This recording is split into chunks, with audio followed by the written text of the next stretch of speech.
as an Indian investor, is the message don't bother about what the Nifty is doing because that's a function of what banks and IT are up to, and that may not be the true picture because all these AI beneficiaries that we're talking about are in this mid space. Yeah, should Indian investors look at it as a more stock-specific, company-specific story as opposed to being an index, heavyweight, large cap-led story? Unfortunately, Nifty is a lagging indicator and it will follow.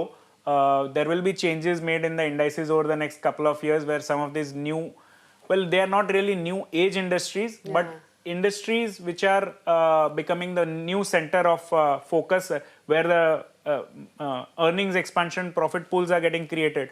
So these you will see renewable energies becoming part of indices, defense companies becoming part of indices, semiconductor value chain, all power grid, all those kind of companies will become part of the indices. But unfortunately, they will be lagging indicators. They will not be leading indicators. On the other hand, the banking and IT were actually a drag on the index. I think IT is initially it is going to be at the receiving end of this AI revolution because Indian IT industry's business model is essentially labor cost arbitrage and it is based on time and material. Now, if a guy in US could do it for $100 an hour, a guy in India can do it for $20 an hour, and now AI can do, if instead of 10 people, 2 people can do it, and at almost half the time and 1/10 or 100 the cost, then obviously that business model is going to face a challenge.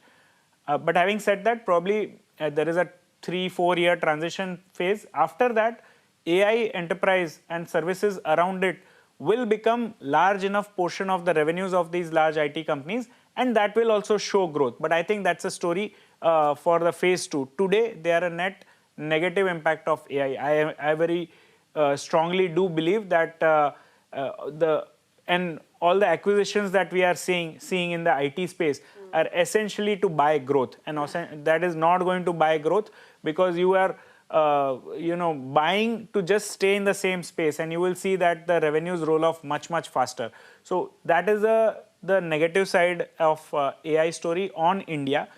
Banking has been having its own challenge on the NIMS front, but I do believe we are reaching a phase where NIMS are also going to bottom out. Asset quality is not an issue, and growth, now there is a very benign regulator that is pushing for growth. So all three, the troika of NIMS growth and ROE expansion is going to happen, and that means and also the relative valuation of Indian financials versus the global financials has become very attractive. So I don't see fundamentally them correcting a lot more from here. Money should start flowing in, and so maybe Nifty will also start participating soon enough. But right now it seems more like a value call rather than a growth call. But Ravi, you've always talked about the layer 1, layer 2, layer 3 framework, right? When you talk about this physical rebuild led by AI, classify where does India lie and where do Indian businesses lie in these entire three things? Layer 3 is where India's story starts, which is essentially connecting that GPU to the grid or cooling it down, or the civil construction around it, the EPC players, the components that go into each of those things. So the layer 3 is where India is going to play, at least in this particular cycle. Can we at some point of time hope to have our own LLM and become cutting edge in semiconductor? Maybe, but that is not the next 5-10 year story. You've also highlighted that India is very uniquely getting a domestic cyclical story in place or recovery in place and a structural global tailwind also at the same time.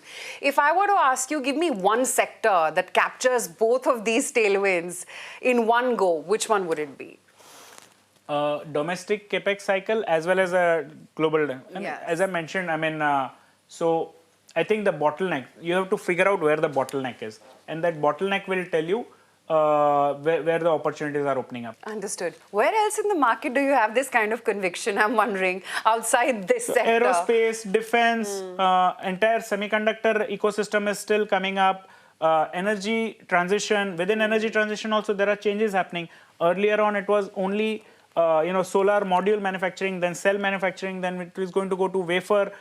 Companies are diversifying into hydrogen, batteries. Batteries is going to be the next thing, because if you see last year, we saw almost 50% of the power generated through solar in Rajasthan was could not reach the grid. Then we might move to hydrogen, because hydrogen is also a next big play in the energy transition. Electrification of EVs. I think we have just embarked on the two-wheeler electrification. The PV electrification is still ahead of us.